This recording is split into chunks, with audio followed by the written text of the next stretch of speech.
really wish I had an energy drink right now. Hello everyone, and welcome back to another episode of Explaining the Animorphs series. Back by popular demand. I knew that I was going to be using my old setup. Oh my god, it's so disorienting. It's been like a year since I've used this camera. We are having the mother of all winter storms, and by that I mean, at least in my area, it's raining a bit. I thought it would be a great time to film the long-awaited third installment of Explaining the Animorphs. As you can see, we have no pictures. I thought because it's been so long and because I had to reprint the pictures, I would explain them as I put them up.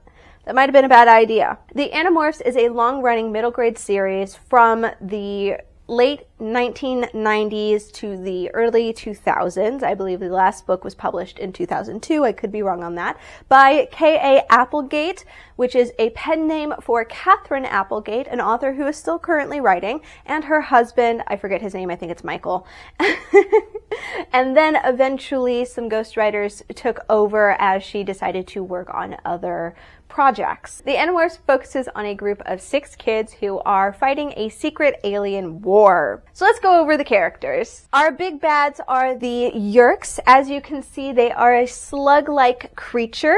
The power of the Yeerks is that they can crawl into a person's ear canal and take over their brain. They connect with all of the nerves, synapses, yada yada in a brain and take over an entire person's body. Because they are in your brain, like legitimately in them, they have all of your memories, your personality, they know how you would speak, how you would answer things, and they can kind of talk to the person they are controlling. And in fact, if a Yeerk is in a host body, that body is called a controller. This is my tape, sorry. The Yeerks started out as helpless slugs. Once they were given the technology to do this, or the ability to do this, they immediately started colonizing the entire universe. Against the Yeerks, we have the Andalites. The Andalites are a blue deer-like centaur creature who have the power to morph. By morphing, they touch an animal or a creature, absorb its DNA, and then for about 2 Earth hours, they can transform into that animal. The Andalites are the first and supposedly only line of defense against the Yeerks. They are trying to keep the Yeerks from colonizing the universe. They're not doing a great job. Sorry if my braid was touching the mic. The Yeerks, unfortunately, have one Andalite host body. That is Mr. Visser 3. Visser 3 is his title. I think he's given a name at some point. I don't remember it. He's only referred to as Visser 3. Visser 3 has captured one Andalite body. That body also morphs. So he is right now the most powerful Yeerk. But surprisingly, he's only 3rd in line. So there's someone more powerful than him. The Yeerks have 2 allies, I guess you would call them. The first one is a direct ally named the Taxxon. The Taxxons are these centipedal, gross, cannibalistic monsters. The Taxxons willingly submitted to the Yeerks. I think there was a reason, I can't remember at this point. And then we have the Hork-Bajir. Side note, I often call them Hork-Bajor. I don't know why, I don't know when that started, but that's what I call them sometimes. I'm just bad at pronouncing things. The Hork-Bajir are the only allies who are unwillingly submitted to them. The Yeerks overtook their planet, subjugated them, colonized them, and forced them to be controllers. That's the word I'm looking for. The Hork-Bajir are very scary looking. They have spikes and daggers and knives all over them, but that is truly just to slice bark off of trees. They are herbivores and not necessarily dangerous by themselves, but as controllers, obviously very dangerous. Next we have Tom. Tom is basically Visser 3's second in command. He is a human controller, and Tom specifically is Jake, one of our main characters' brother. Jake's whole reason for fighting this war is to eventually free Tom from being a controller. I know I used an older actor as my fan cast for him, but Tom is only supposed to be like 16 or 17 years old. We have Eva, also known as Visser 1. Visser 1 is the lead Yeerk controller. She is the one who started the entire Yeerk invasion of Earth. Now, as you can see, Eva is a human controller. She is specifically in the body of Marco, one of our other main characters' mother. Marco thought his mother had passed away. She did not. She was snatched by an alien. Now let's get into the actual Animorphs. First and foremost, Jake is our all-American good boy. Jake is the leader of the Animorphs, although he is the unwilling leader. He was basically forced to be the leader of the Animorphs because nobody else wanted to. He is typically level-headed, although we are learning more and more that the stress of being the decision maker in life or death decisions at all times is kind of getting to him. Next we have Rachel. Rachel is actually Jake's cousin. Now Rachel is often described as the pretty one. She's gorgeous, and often before the events of this book, she was described as a mall rat, a ditzy blonde person who just loved to shop. Rachel really came into her own at the beginning of this war. She found an outlet for her rage, her anger, her affinity for violence. Rachel is now the warrior archetype. She is the one that will jump into a fight. She hits first, thinks later, and often has to be reined in by the other Animorphs before she does something violently stupid. Tobias is the sad loner boy. I love Tobias. Tobias and Rachel are actually my two favorite characters. Tobias had a very sad childhood when he was younger. His mom left him. His father died. His uncle was very much implied to be abusive. He was shunted off between two very distant relatives who didn't care about him. And eventually, after getting the morphing ability, Tobias stayed in the morph of a red-tailed hawk too long and became a Nothlit. He has the consciousness of a human boy stuck inside the body of a red-tailed hawk. He now has to live outside. He has to hunt to stay fed. He has to protect his hawk territory against other predators. He was eventually given back his ability to morph, but his body is still default red-tailed hawk, and his human body is now a morph. So he can't stay in that body for longer than 2 hours, or else he will become human again, but not have the ability to morph. That is a point of friction between Tobias and Rachel, and Tobias's whole conflict on whether he should become human when he no longer feels as if the human world accepts him, but also he's literally the consciousness of a human person in the body of an animal in the animal world, so he doesn't fit in anywhere. Next we have Cassie. Cassie is the heart of the group. She is our moral compass. She grew up with 2 veterinarian parents, so she knows a lot about the various animal kingdoms. She knows exotic animals because her mother works at the zoo. She knows wild animals because her father is a wildlife rehabilitation specialist, and she knows regular animals because she just loves animals. Since the beginning of the story, Cassie has realized that she is not one for violence. She hates the idea that the only way to get rid of the Yeerks is to annihilate them. She feels that genocide of any kind is morally reprehensible. I have to agree with her. Cassie thinks that they can find a middle ground between Yeerks. She has found some minor success with Yeerks coming to a compromise and not harming humans. Next we have Marco. Marco is Jake's best friend. He is the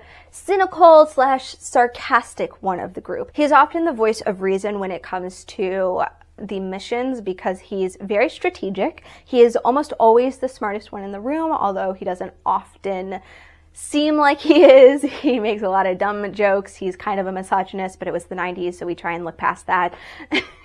Marco wanted to quit the Animorphs multiple times. He hated the idea of joining in the first place, but then he found out that Visser 1 had taken over the body of his mother, so he is trying very hard to save her, although he has had to sacrifice her or seemingly sacrifice her, I think once at this point, possibly twice. I think it's a total of 3 times. Sorry, spoiler. We haven't even gotten to the stories. Okay. Mr. Aximili Escrow Sira, I don't remember his full name. His name's Axe. Axe is an Andalite. He is young. He's like a preteen Andalite, and he used to be a warrior in training. His older brother, Elfangor, who we will be focusing on very quickly. Elfangor was the person who gave the Animorphs their morphing ability. He broke one of the Andalite's secret rules by doing this, and Axe has joined up with them as the first line of defense against the Yeerks, just until the Andalites get here, just until they realize that Earth is in danger and they need to get here as quick as possible. They're just holding back the tide until the Andalites come get them. Totally. Just a matter of a few months for the Andalites to come to Earth and rescue them and bring their army and save the day. Totally. That's the Andalites' plans. Yeah. Anyway, Eric King is a secondary character, although he does help out with a lot of the missions, or sometimes he's the catalyst for a few of the missions. Eric is a Chi, an ageless, millennia-old android who used to work for the Pemalites. The Pemalites is an extinct alien race that was very dog-like. They landed on Earth millennia ago, and they are, in fact, the canonical reason Earth has dogs. So this is where we left off. This is the cast of characters that we have right now. One of the biggest reasons I have drug my feet on this is because it just felt so overwhelming to go over, especially the books we're about to go over. In the last 2 videos, I covered 10 or 11 books in each of them, and that just wasn't feasible, especially since so much happens in this, and because I knew I was not going to want to edit that long of a video when I have so many other projects going on. So I halved it. We're going to be talking about 6 books in total. I do have to apologize because I accidentally completely skipped over the Andalite Chronicles in the reading order that they were meant to be. The Andalite Chronicle was supposed to come after like book 12 or something, but I did not look up the reading order and completely forgot to cover it in that video, so we're going to start with that one, mainly because I believe it's the best setup for books that come later. We are also going to be covering the David arc and one of my favorite books ever when it comes to Tobias's story. We're going to end with number 25, The Extreme, instead of going on to do the next 5 books following the David arc because it just was too much for me. Please go watch my other videos to kind of figure out where we have ended up from the beginning to right now. I kind of gave an overview, but there's just so much more that happens, and I'm very proud of those videos, so please go watch them. Let's start with the Andalite Chronicles. The Andalite Chronicle covers Elfangor and his rise to being the famous princely warrior that he is. It's framed as Elfangor's final statement in his last dying breaths before he crash lands on Earth and gives the Animorphs their ability to morph, almost as a deathbed confession because he did break several laws in his death and life. We start with Elfangor as a young boy, alien boy, almost exactly the same age as Axe. I think Axe hadn't even been born yet, or he was in the process of being born, something like that. He knew a little brother was on the way, but he didn't know. He hadn't met him. He's a warrior in training. He's very clumsy and slow, but he knows that he's destined for greatness. Very cliche hero in training idea. We meet Arbron, who is a peer, not necessarily a friend yet. They're almost in competition with each other, and because Elfangor kind of lacks in the fighting category, he's compared to Arbron a lot. I'm so sorry, I have to look at my notes so much because I wrote this legitimately months ago and I read it legitimately months ago and I've forgotten everything about it. So sorry. We get a lot of Andalite world building, something we've been severely lacking in the books leading up to this. We learn that it's entirely militaristic. We learn about the strict laws on their families, like how many children they're allowed to have and the various rituals that they do. This is just fun world building stuff, but it's not necessarily important to the plot. The story kicks off when Elfangor and Arbron are brought into a mission. They spy some smugglers, known smugglers, leaving Earth with a cargo ship, and they are sent to intercept them because the aliens are a smaller species, and since they're not fully grown Andalites, they'll fit into the cargo ship better. So when Elfangor boards the ship, he meets Lauren, a human girl, and they have instant chemistry. They also meet a second boy on the ship who was captured at the same time, and his name is Hedrick Chapman. Sorry, I think I forgot to explain who Chapman was. Go watch my other videos. I don't have a picture for Chapman. He's so important to the story. Why don't I have a picture of it? I have Tom. Chapman is also Visser 3's like second in command. It's like Tom and Chapman together. All of them are sent on a side mission with Aileron. Aileron is the disgraced warrior. He broke some law. We don't know exactly what that law was yet, but the mission is to escort the humans back to Earth and like wipe their memories because they're not supposed to know about aliens at this point. So at this point in time, it is the late 70s. This is set after the Vietnam War, and we know that because Lauren explains that her father was a veteran of the war and has PTSD, and that's why she instantly sympathizes with Aileron, who very much also has PTSD. We learn of the Time Matrix, which is a deadly weapon. The Time Matrix is this little, honestly, MacGuffin, but it can go back in time. We can fix things in the timeline and yada yada. And in the wrong hands, obviously, can be used for some very bad things. The Time Matrix will come up in another like Megamorphs story, I think maybe some point. Once they realize that the smuggling aliens called the Skritna, once we realize that they didn't take the humans on purpose, the humans like got in their way, and in fact they were actually taking the Time Matrix, the mission has now become finding and returning the Time Matrix rather than escorting the humans back home. Okay, we get a lot more information about the Taxxon because they actually have to go to the Taxxon homeworld. They end up fighting a lot of Taxxon and Hork-Bajir,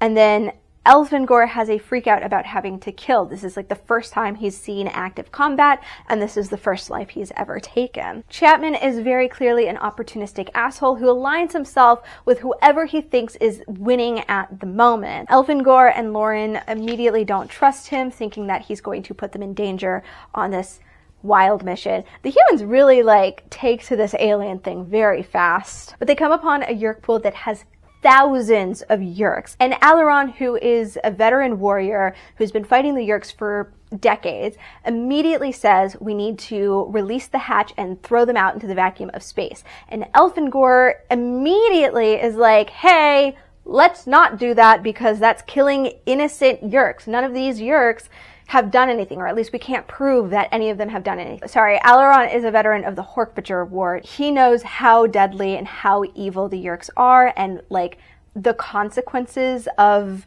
the Yeerk invasions. So he tells Elfangor, we're gonna do it my way or the highway. Arbron comes into the argument and gives a lot of reasons on why not to kill them. I did not write that reason down, so I can't explain it to you. Instead, they morph Taxxons and are found out immediately because Elfangor doesn't go to eat a Taxxon that has been injured, and they pull him aside and is like, a Taxxon that's not gonna eat? That's weird. Are you perhaps an Andalite in disguise? He is captured by none other than Subvisor 7, who is a Hork-Bajir controller. Subvisor 7 threatens Elfangor and tells him he's going to take over his Andalite body and become the first ever morphing Yeerk. Elfangor says, "You'll never take me alive." Dramatic irony is a writing tool where the audience knows a fact that the characters do not know yet. He escapes Subvisor 7 and gets back onto a ship, but then Mr. Chapman, sorry, he's a teen boy, young Chapman commandeers the ship and offers to trade with Subvisor 7. See, I told you, he's an opportunistic asshole who sides himself with whoever he thinks will give him the best chance at survival, even if that person is evil and trying to kill the rest of humanity. I don't know if I mentioned this, but they've been split up several times. Arbron, Aileron, and Elfangor have all been like doing their own thing, but he reunites with Arbron, who has been morphed as a Taxxon to continue the mission. Arbron reveals to Elfangor during a very critical time that he cannot demorph. He is a Taxxon Nothlit, just like Tobias, and this is quite terrifying as we learn that Taxxons are ruled by their hunger. That is the only thing on their mind. And with a Yeerk controller, the Yeerk is kind of the one inside of their mind. So even though they hear the Taxxon's thoughts. They are the ones in control of them, but the morphing ability is a bit different, where they are kind of living in tandem with the consciousness of the animal that they have morphed. And so it is absolute hell for Arbron to listen to the hunger of the Taxxon that he has morphed. Plagued by this hunger, Arbron now decides that he is going to steal the time matrix and turn back time to a point before he morphed so that he can keep himself from becoming a Nothlit. And if this doesn't work out, he begs Elfangor to kill him because he cannot live his entire life as a Taxxon. In fact, he goes as far as trying to trick Elfangor into killing him by like pretending that a gun is on stun mode, but it's actually on kill mode. And then Elfangor is like, bro, you just tried to force me to kill you. Instead, they crash land the ship and Arbron is nowhere to be found. Elfangor writes him off as gone, dead, something, and goes about the mission, trying to find Lauren, trying to fix whatever's going on with the Taxxon homeworld, trying to find the time matrix. Because remember, that's the actual mission. He does reunite with Arbron, who has joined basically a Taxxon cult, and finds the like Taxxon hive mind.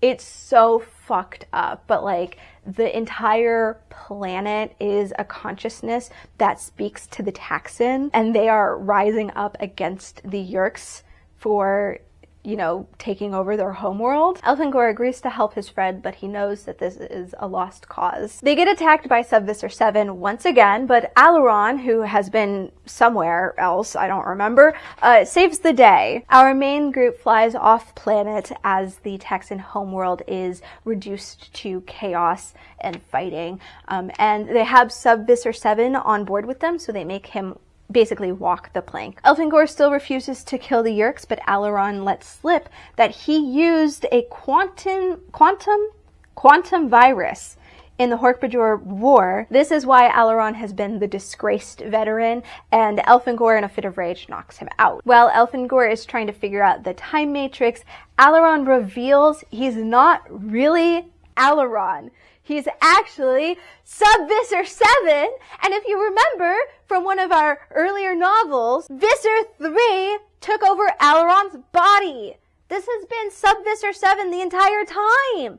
He turned into Visser 3! Elfangor realized that if he had just tried to follow orders, the Visser would have stopped him and may have revealed himself earlier, but he didn't, and now Aileron is a controller. Just remember, in war, even if you try to do good, even if you try to follow your moral compass, people will still get hurt. Elfangor saves Lauren and Chapman. They have this huge epic battle for the time matrix, but they start getting sucked into a black hole, like a real black hole in space. It's all very scary, so they use the time matrix to save themselves. It like splits the world 3 ways between the Yeerk homeworld, the Andalite homeworld, and Earth. So there's a lot of big fights, a lot of time matrix stuff. Return to an Earth, but it's like almost an alternate Earth, almost, maybe. We don't really know. It's a lot of science fiction mumbo jumbo. Elfangor ends up staying on Earth, hiding from the war with Lauren. They returned older than when they left.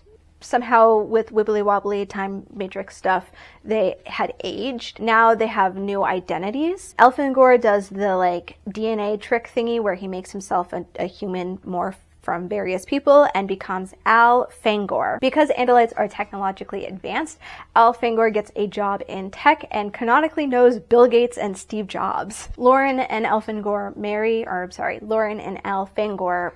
and have a wonderful life together until the Elemist visits. Again, go watch my other video about the Elemist. He's a godlike creature who is basically the one pulling at strings when it comes to the entire war. The Elemist explains to Elfangor that he is not where he is supposed to be, and he knows that. He is supposed to be on the Andalite homeworld fighting the good fight against the Yeerks. He is supposed to be training his younger brother. He's not doing what he was destined to do, and instead is just hiding like a coward with the love of his life. In this beautiful moment, the Elemist shows him the past, the present, and the future. He shows him the battles that he is meant to win. He shows him his friends. He shows him his brother, and he shows him his son. So he returns Elfangor to the timeline he is meant to be in.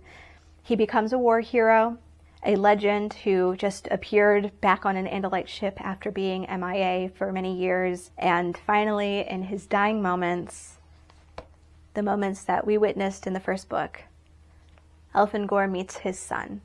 I'm gonna cry. Oh my god. I read the Andalite Chronicles out of order, so I had already been revealed who his son was. And I think that reveal is so much more interesting than how it's displayed in this book. And so I'm going to keep that a secret until later in the video. I know that was a lot. The Chronicles are often more involved, and also I'm trying to get back into the swing of things. So we're going to take a quick break. Alrighty, we are going to be going over the David arc, which starts with number 20, The Discovery. This is narrated by Marco. There is a new kid in school, and his name is David. David was playing around in one of the old abandoned construction sites and found this weird blue cube thing. He brings it to school and is playing with it when Marco spies him and realizes that's the morphing cube. The cube that gave them the morphing abilities, and some random kid just has it. They thought the cube had been destroyed. Turns out it hadn't, and now it is very imperative that the Animorphs steal it from this kid, David.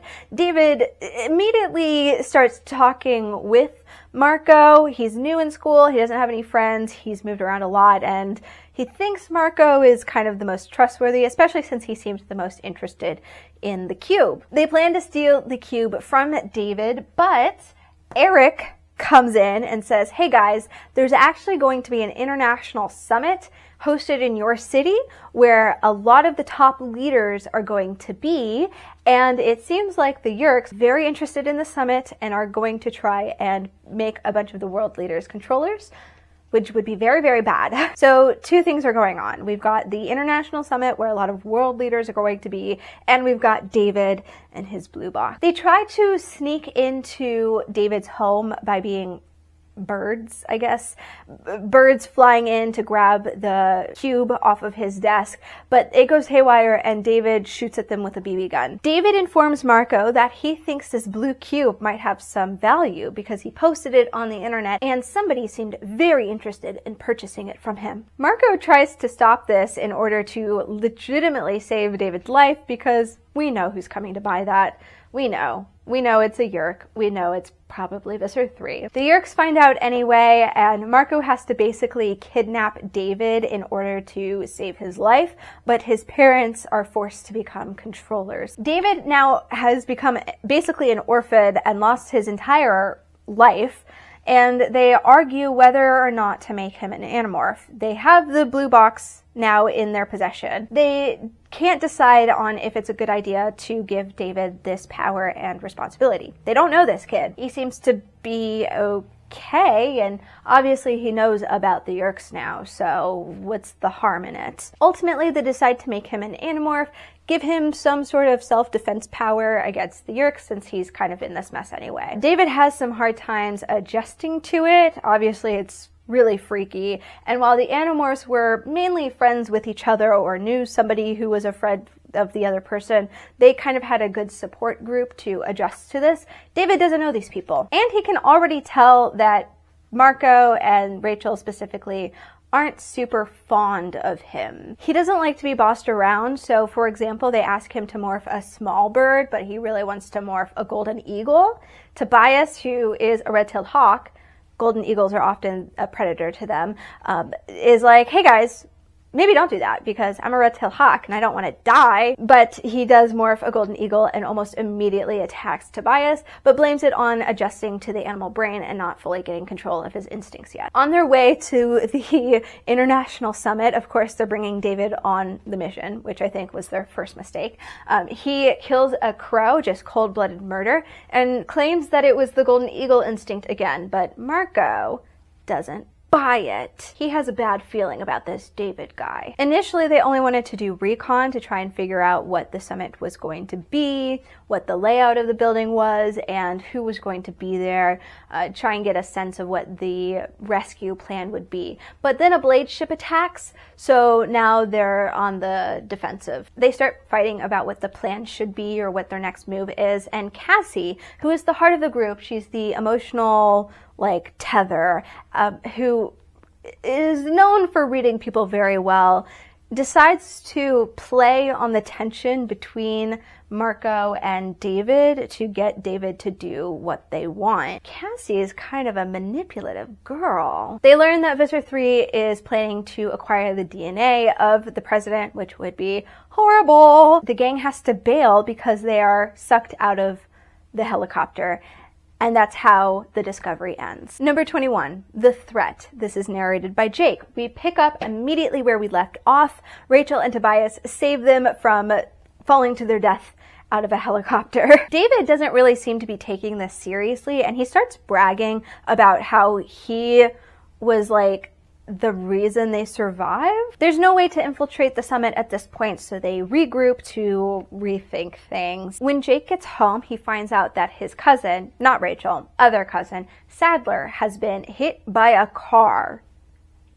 Wild. So Sadler was run over by a car and is in critical condition. They've moved him from his regular hospital to the intensive care unit at a hospital really close by to Jake and Rachel, so the entire family will be crashing at his place. Because David doesn't have a home anymore, he's been staying with Cassie in the barn, and he goes missing from Cassie's care. They find out that he actually just broke into a motel and is crashing there with a TV and room service with no intention to pay because he could just run away when he needs to. When he gets confronted with how this is really bad of him, he just laments that he has no life to go home to, so he might as well enjoy what he can. And I can see the logic of that, but also you're starting to show your moral corruptness here. Jake, as the leader, puts the hammer down and tells him, you either play along by our rules or you're out.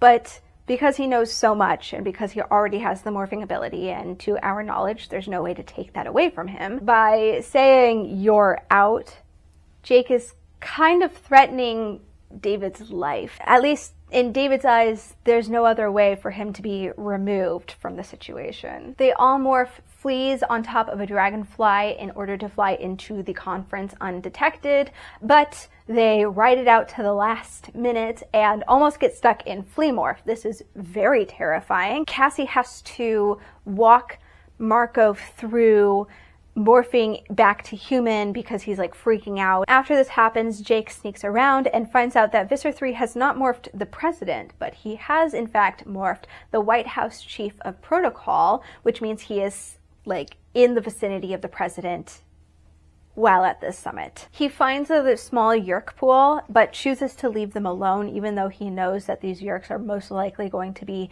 inserted into the White House staff and potentially the President of the United States. While they are escaping the conference hall, David trips. He literally just trips and gets kind of like stuck and is unable to leave. So Jake stays with him in order to make sure he doesn't get caught or die. And while they are hiding from literally Yeerks and the president, David morphs into a lion. They're like hiding under a table. He morphs into a lion, which is his battle morph. They don't know when he got the lion morph. He just had it, which means he is defying their rules already. He is willfully ignoring Jake's pleas to just stay put and not fight. David then asks Jake the question, who would win in a fight, a lion or a tiger? And this bothers Jake for some reason, the fact that he doesn't know. After all of that, when they're back in a safe place, there's a very cute moment with Cassie and Jake. I think I forgot to mention, Cassie and Jake are love interest. Rachel and Tobias are love interests. Even when he's a bird, it's weird, we know. But they are basically foils of each other. While they started out with a common idea of morality and a shared moral compass, they have slowly diverged, with Jake having to prioritize winning battles over his friends' feelings or their well-being, and Cassie prioritizes, I don't want to say emotions, she prioritizes the health and safety of the beings in which they are fighting, whether it's Yeerks, whether it's Hork-Bajir, whether it's humans. Everyone is worthy of love, and everyone should have the ability to change their ways and be accepted for that, while Jake is like, annihilate everything that is attacking us. So that's kind of their thing. But They are still in like a relationship at this point, or at least almost a relationship. They have a cute moment, and it's stated explicitly that Cassie sees things in people that Jake does not, and that's one of the things he admires about her. Jake and David morph human people, like they morph a sentient person to blend in, and Jake points out that this is almost exactly the same as a Yeerk taking over a human. You are taking over somebody else's identity. That's just important foreshadowing. David almost gives himself up. He tells Visser 3, I will be on your side. I'll tell you everything about my colleagues or my allies or whatever you want to call them. And he basically just like pleads for his life. Cassie tries to stop him, which makes him actually turn on her, like physically attack her, which is quite jarring. And most of the Animorphs are like, okay. We realize that David is not 100% on our side. David weasels his way over to Visser 3's side, but he was a double agent, and he actually attacked Visser 3, giving the Animorphs time to escape. Visser 3 offers asylum to David, and he, at this point, doesn't take it. David tries to tell the Animorphs that he was lying the whole time. He was just trying to get Visser 3 to accept him so that he could get close enough for an attack, but no one believes him. But they pretend to believe him just so that he doesn't get the sense that they don't trust him. Jake, Tobias, and Axe decide to stake out David in the coming days in order to make sure that he doesn't run back to Visser 3 and squeal on them. David starts to leave and Tobias takes after him. Jake and Axe have to follow behind, and when they reach David at his house, they find a dead red-tailed hawk on his bed. Yeah, so David just makes it clear that he doesn't like being a part of the Animorphs, and he does not care about killing an animal, even though he knows the animal is a human in morph. He doesn't need a leader. He's just going to use the powers that he has his way. David attacks Jake, and in a fit of rage and confusion, he actually commits to killing a human for the very first time. Axe jumps in to keep Jake from actually doing that, because once you do that, you can't really step it back. Instead, Jake follows David and tells Axe to get Rachel. Remember that. He doesn't say get help. He says get Rachel. In fact, he specifically says, we may have to do something terrible. Go get Rachel. They fly to the mall and morph Tiger and Lion. Call back to the question, who would win in a fight, a tiger or a lion? They have an epic battle on the roof of the mall, and then they fall through the skylight. Jake is grievously injured and is bleeding out, and that's the end of the book. Remember, I get to read these one after the other because they're all currently out right now, but if you were reading this at the time they were being released, you don't know if Jake's actually dead. You've just learned that Tobias has been killed by David. You don't know what's going to happen when Rachel gets there. But lucky for you, you get to know immediately, because number 22, The Solution. This is one of my favorite ones, I think, ever. I think it's this one and then number 23 are like top 5. So just remember, Tobias has been killed by David. David has attacked Jake. He is morphed as a tiger, unconscious and bleeding out. Axe was sent to get Rachel. Rachel immediately jumps into Xena warrior princess mode, and when she finds out that Tobias is dead, all she sees is red. Okay, I'm trying to be dramatic. I don't think it's working. She flies to the mall and morphs human, but David, who is still a lion, legitimately attacks Rachel as she is a human. Remember, he said that he didn't care about killing animals, even if the animal is a human in morph, but killing a human is too far. Because she's still human, he does retreat, but Rachel swears vengeance. Cassie's mom, being a veterinarian, is the one called to attend to the literal tiger that's bleeding out in the mall. And the mom is like, I know this tiger. This is a tiger from our zoo. And Cassie's like, Mom, ask questions later. Let's get him some help. Rachel and Axe fly over to Margot's place to make sure he's okay. And then Margot attacks Axe in bird morph. Actually, it's David who just morphed Margot and was waiting for them. David and Rachel fight in bird morph. He's a golden eagle. She is a bald eagle. David, as an eagle, grabs onto her and starts legitimately tearing her apart, when who should appear? But Tobias! He wasn't dead! Tobias found his woman being attacked, and saves her life. They're my favorite. I love them so much. Okay. Anyway, Marco is tied up in his closet. They free him. Axe is fine. Jake is fine. Cassie is fine. And David is on the run. At school the next day, the entire gang, who have had no sleep the entire night, are at lunch discussing what happened when they see Marco. Except, oops, it's not Marco, it's David again. And he basically wants to explain to the gang how this is going to work. He basically shows off his arrogance, saying, I'm smarter than all 5 of you combined. I outsmarted you last night. You're all stupid, and I'm better than you, so I will win. David threatens to give the identity of the Animorphs to Visitor 3 in exchange for his parents back. They tried to explain to him how that is not going to work, how David will just become a controller, and they're not going to let his parents free, but he will not hear it. So Rachel threatens David with a knife. She just goes out and well, okay, so here's what happens. David walks off and Jake looks to her and tells her to deal with it. So then she goes to deal with it. Oh, sorry, it's a fork, not a knife. She also threatens his parents, basically saying, like, even if we can't hurt you, we can hurt your parents because they're controllers. Let's take a step back and talk about emotions. Throughout this entire series, Rachel has been conflicted by her rage. She's very upset that when push came to shove, Jake reached for her to get the job done. He knows his Animorphs, he knows their strengths, their weaknesses, he knows that Cassie would not do something like that, he knows that Marco would not do something like that, and he knows that Axe wouldn't do something like that. But Rachel would do anything if it meant protecting her loved ones, even if it means killing someone. When she got up to threaten David with the fork, Cassie tried to stop her, but Jake said, let her go. So he knows how to play his Animorphs. He knows what they are willing to do. So this is just a big old wedge between Jake and Rachel, who, by the way, are legitimate flesh and blood. She tries to remember who she was before the war.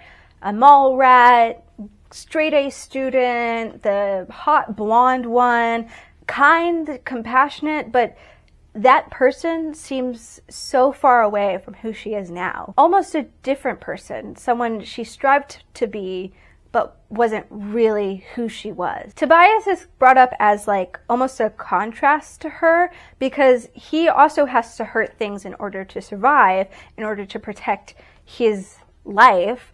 Because he's legitimately a predator and he has to kill baby animals to survive. He's a predator in the animal world where morality is not the same thing. Morality is almost strictly a human concept. Also, he's literally a predator, but would he have done this?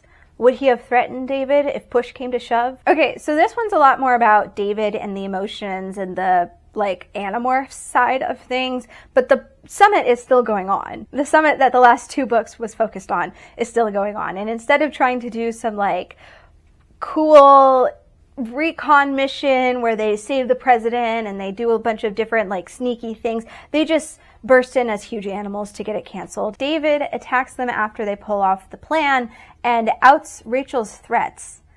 Apparently, the other Animorphs didn't know she was going to do that, and they are very appalled that she would threaten not only his life, but his parents' life, who have just been like unfortunate bystanders to this whole thing. In a bone-chilling scene, David confronts Rachel in her own room and makes an official declaration of war. Basically, if you mess with my family, I mess with yours. Rachel has 2 younger siblings, and also Jake is her family. Tom, the controller, is her family. Her parents, her aunt, her uncle, and then also the entire other side of her family, the cousins that are coming to visit. Speaking of those cousins, Sadler, do you remember him from like 40 minutes ago? Sadler was the cousin who was run over by a car in critical condition in the ICU, and the entire family is on their way to visit him. Rachel goes to Jake's house in order to confront him and ends up agreeing to go visit Sadler as well. Rachel confronts Jake about how he used her. He kind of apologizes for doing such a thing, but also saying like,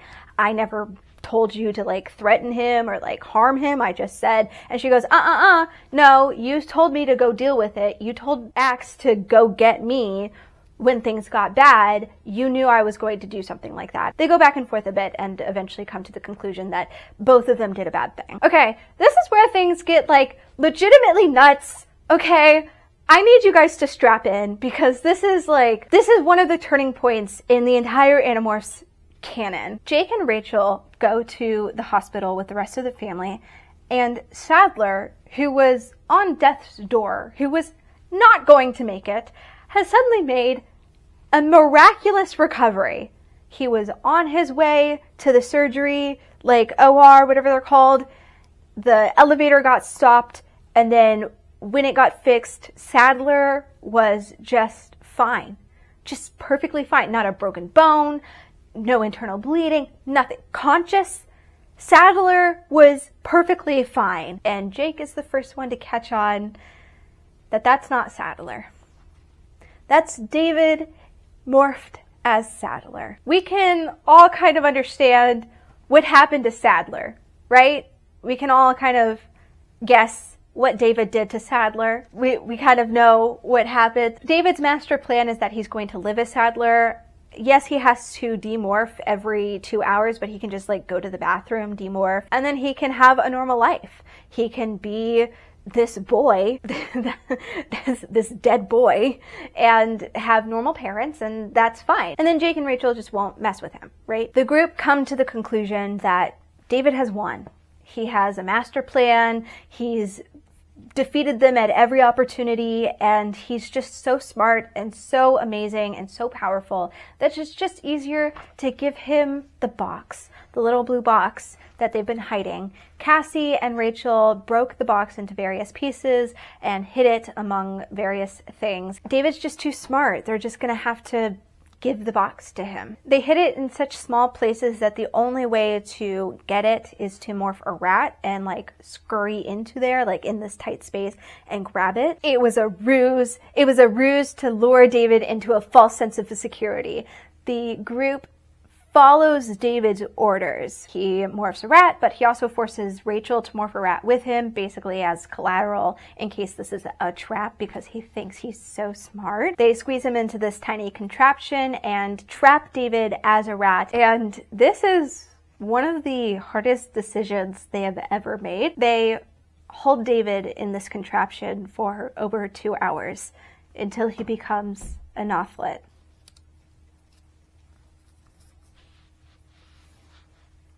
It had to be done. Once he's a Nothlet, they release him in a secluded area, but because of the way that you communicate in Morph, he continuously screams out for help, and to this day that area is considered haunted. If you listen really closely, you can hear someone screaming. They reveal that he used his own flaws against him, his own arrogance. Every action that he made was anticipated, and they created a failsafe around it. His own overconfidence is what trapped him. They tried to justify this by saying they have bigger priorities, that David was going to get in the way, that David was a threat to them. But there's not really a justification for this, is there? So that's the David arc. I know. Very terrifying. We are back.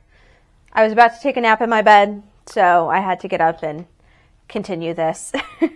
I tried to put the camera back in the exact same position. It might be a slightly different, sorry. Number 23, The Pretender. Get ready for this. I do understand that this video is a bit heavier, a bit more in depth, but that's just because we go over so much, like, important plot points of the overarching series. We enter on Tobias struggling. When is he not? There's a drought. There's another, I think, red-tailed hawk taking the rest of the prey in his little glen that he has. Tobias is kind of starving. He's having trouble hunting, not just finding the prey with the other hawk in his territory, but like every time he hunts, he gets like weird visions and it's upsetting him. So he finds some roadkill and starts devouring it because he's hungry. And then he's caught by none other than Rachel. He refuses to ask the Animorphs for help. He doesn't know if there is a way to help him.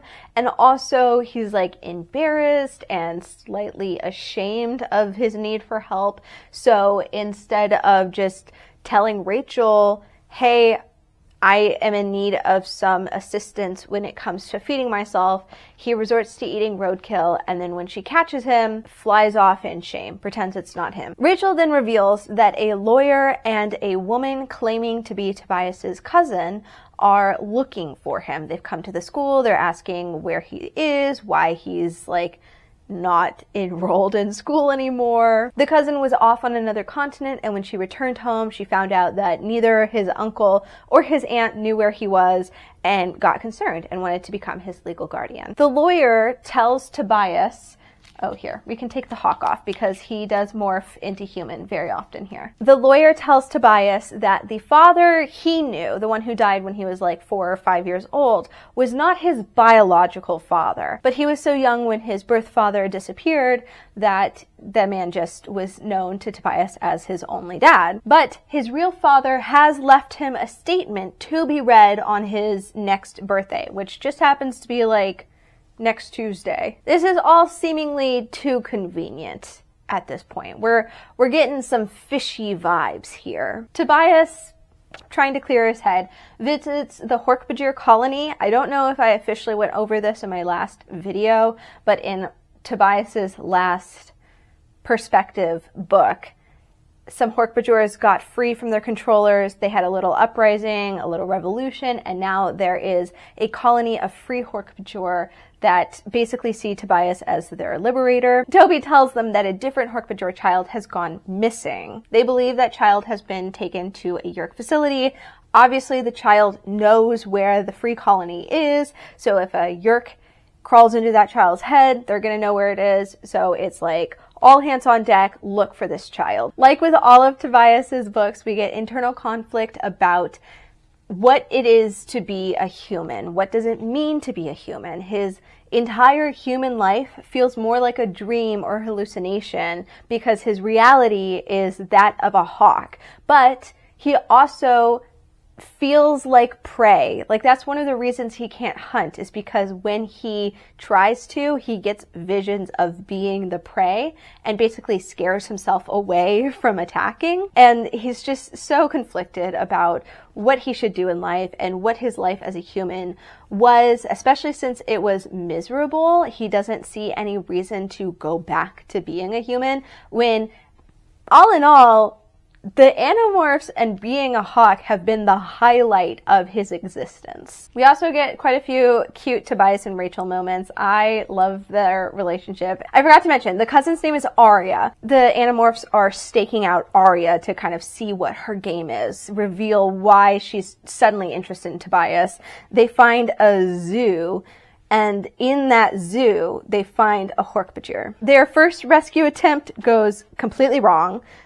Every first attempt at a mission goes wrong. We have a lot of focus on choice. So now that Tobias has family that wants to accept and welcome him, he has the option of being a regular human outside of the war, but he's choosing to stay a bird because it's more comfortable. Rachel calls him out on it and says, you literally have the ability to leave this all behind and go be with family who love and accept you, who know you and want you to have a safe and happy life. But it's really complicated because if he were to stay human, he would no longer be an Animorph. If he stays in his human morph and becomes basically a human Nothlit, he won't be able to morph again, which means he is intentionally leaving behind his very best friends, the first people to ever truly love him for who he is, and potentially watch them die without being able to help.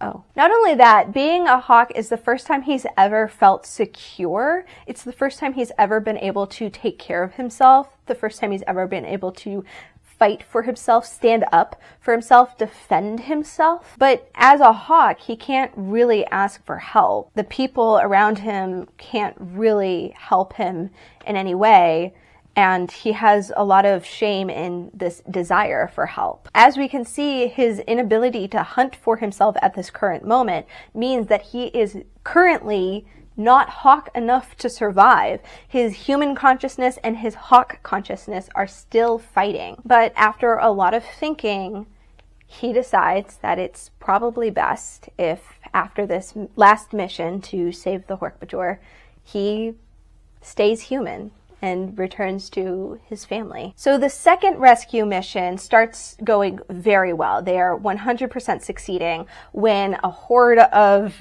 enemies come in and suddenly it turns into an all-out brawl.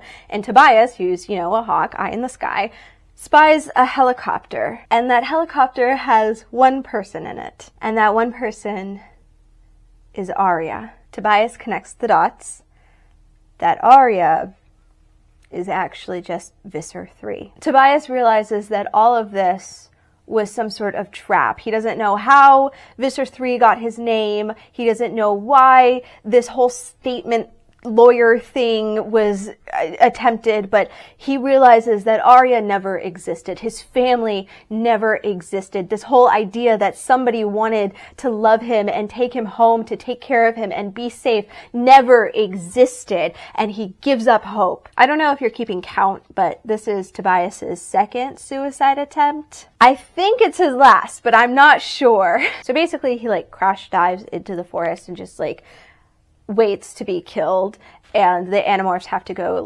rescue him. They've rescued the Hork-Bajir child. They've gotten everybody to safety. Tobias does go to the reading in Human Morph, just so Visser 3 doesn't realize that they've caught on to his trick and potentially connect Tobias to the Animorphs. They do the reading, and it's revealed to Tobias that his real father was Elfangor. I told you I was going to reveal it later in the video, because that's how it was revealed to me, because I didn't read the Andalite Chronicles until way later. So to me, that was the first hint ever that Elfangor was Tobias's father. Oh, Tito, don't throw up, please. My fiance just came home. And then Tobias just has to play it off as if this isn't the most earth-shattering news he's ever heard in his entire life. Tobias's mother ran away, or abandoned him. His father that he knew passed away. He was shunted between abusive or neglectful relatives, and then he unknowingly watched his real biological father be swallowed by an alien. We get this genuinely respectful comment from Arya, who we now know is Visser 3, where she says that this person, Elfangor, was one of the best war heroes and genuinely a good person and one of the best people they ever knew. And you can kind of tell that that's Alaran peeking through. That's not Visser 3. That's that guy.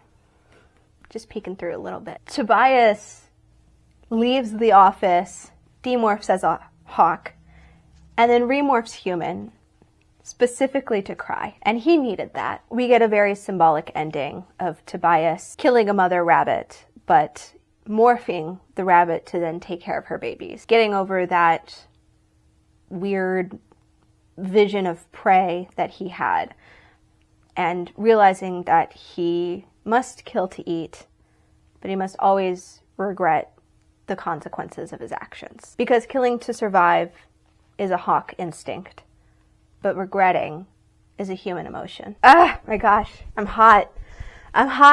I'm upset. I'm gonna cry. Let's put the hawk back over Tobias. Number 24, The Suspicion. After 4 gut-wrenching books, one right after the other, K.A. Applegate let us breathe for a little bit by giving us a couple fillers in between. The blue box, or cube, it has a name, I always forget it, comes back into play for this one. It's revealed that it was hidden in her, water spout. I have no idea how big that box actually is. We meet the Helmicrons, a teensy tiny alien race who are trying to steal the blue box. I guess a lot of aliens know what the blue box actually is. Even though they are very teensy tiny, they are actually still very dangerous and a very big threat, because they have tiny Draken beams. When you're a big person, it kind of feels like a needle jabbing into you, but when you're the size of a hawk and it tries to hit you in the eye, it'll blind ya. During one of the Helmicron fights, they shrink Cassie and Tobias and Marco, but they all shrink to the same size, so Tobias is technically still a giant hawk. since he's the size of a Helmicron, but as a hawk. I don't know, they're all like level with each other. They find out that the Helmicron captain is a mummy. They're like all dead. They would never let a captain who was living be in charge. Like, captains always have to be dead, I guess. And also, all the Helmicron fighters are female, so this is more like a bug idea. The Visser is also on the scene because he's trying to get the blue box, but they trick the Helmicrons into fighting Visser 3. It's chaos. Everyone's fighting for the blue box. There's shrinking, there's morphing, there's math, because they're trying to like shrink everybody to the right sizes, and there's math fractions and scales and stuff. It's horrible. So then the shrunken Animorphs and Yeerks team up against the Helmicrons because the enemy of my enemy is my friend. The way to like end this is they end up acquiring the DNA of a new morph who is not shrunken. So when they morph it, it's full size. What they morph is an anteater. Obviously, the Helmicrons are the size of ants, so very dangerous. Apparently, they all work out a deal to unshrink even Visser 3 because he was holding Tobias hostage. But they all work it out mainly because Cassie like was about to eat the Helmicrons as an anteater. Everyone's fine. It's a fun romp. Lots of bickering, lots of fun character interactions. I love it, especially after the quadruple whammy that was the David arc and the Pretender back to back. And lastly, what we're going to cover today is number 25, The Extreme. We start out with Marco getting a date, which is extremely rare, but he's suspicious that she could be a controller because why else would somebody say yes to a date with Marco? So Jake has Tobias and Axe spy on her, which is a huge breach of privacy. And Marco's like, I don't know if I agree with that, Jake. And Jake's like, well, she wasn't a controller, so there you go. Very much not connected to the rest of the book, but it is really funny. The big mission is that the Yeerks are developing a way to broadcast Kandrona rays over satellite in the Arctic. So they hitch a ride on Visser 3's ship and have a lot of fun antics as they try to survive the ship because, of course, it all goes haywire. So right before the ship lands, they jump off of it and land in the snow. I don't know if you guys know this, but the Arctic is really cold, like insanely cold. Tobias, who is a red-tailed hawk, collapses from the cold. He does not have the ability to regulate his body temperature at that extreme. I was trying to make a winter storm joke, but it's literally 40 degrees in Tennessee right now. Axe also collapses from the cold as his Andalite body, I guess, can't adjust to that extreme of a temperature as well. And so they morph fleas and hitch rides with the various Animorphs as they morph from like bear to wolves to other thing, gorilla at one point, I think. We get the true horrors of how dangerous snow and ice and extreme temperatures are. We get bloody feet because remember when they morph humans, they are only wearing skin-tight bodysuits and leotards. Pin-sharp winds and hypothermia causing shock and confusion. There are these things called the Venbar, which are aliens from a frozen Pluto-esque ice planet. They were thought to be extinct because when they get to temperatures above freezing, they literally melt. But it seems that the Yeerks have genetically altered, like, leftover DNA from them. So these are, like, Venbar 2.0. The Venbar are hunting them. They're skilled hunters in the Arctic. And we realize that the Visser 3 is using them in the Arctic to track the Animorphs and also other things, I guess. I'm not sure. They meet a polar bear.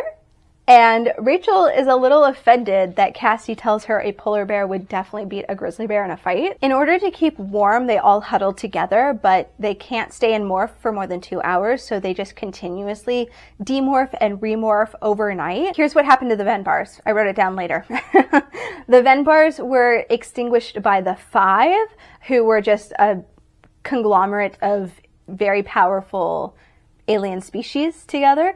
And it's very much implied that the Andalites killed the Five in retaliation for their crimes.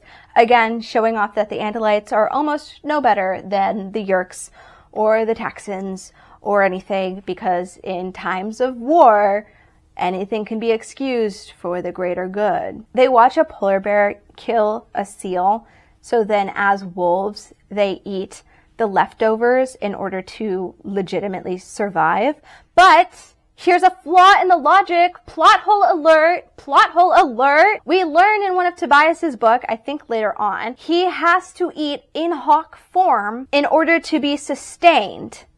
But if he were to eat something in human morph, he would not be able to, like, that nutrients don't go back to his real body. You know what I mean? I don't know if I'm making sense. Rachel's like giving him a McDouble, and she feeds him as a hawk the patty and then has him turn human and then eat the rest of the sandwich, because if he were eating the whole sandwich as a human, he wouldn't get the nutrients. But these guys can eat a seal in wolf morph, and it sustains them even after they morph and morph again. So what's the truth, K.A. Applegate? Can you eat in morph and be sustained, have the nutrients react to your whole body?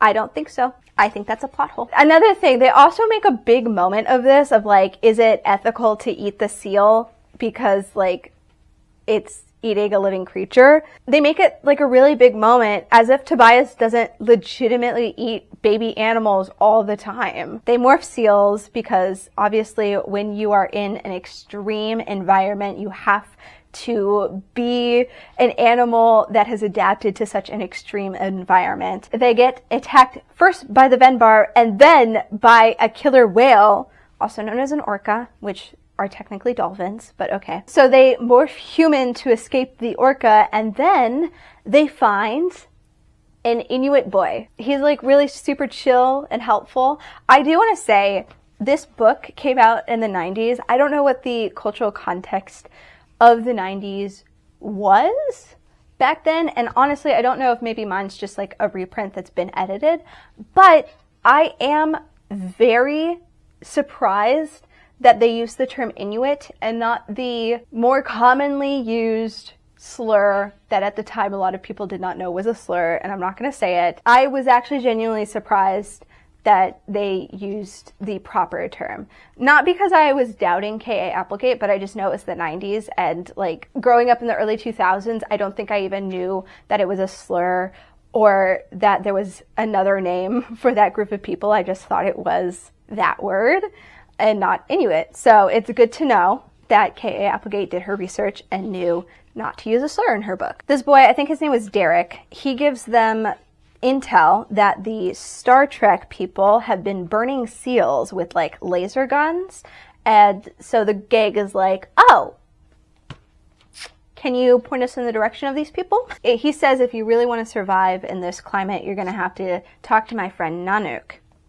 And his friend Nanook is that polar bear we saw. So we get a fight between Nanook, the polar bear, and Rachel, the grizzly bear, but also Marco, the gorilla. And they basically pin Nanook to the ground. And then like one of the human characters runs up and uses the morphing daze that happens to collect the DNA. And then they all morph polar bear. And then they wreak havoc on the Yeerks. Finally, to bring an end to this adventure, they hijack a ship and they start destroying the base, blast by blast, but allowing time for controllers to escape because they try to keep their kill count to a minimum. Marco returns home and grants himself a very long, very hot shower. Alrighty, those are all the books that I'm going to be going over in this video for today.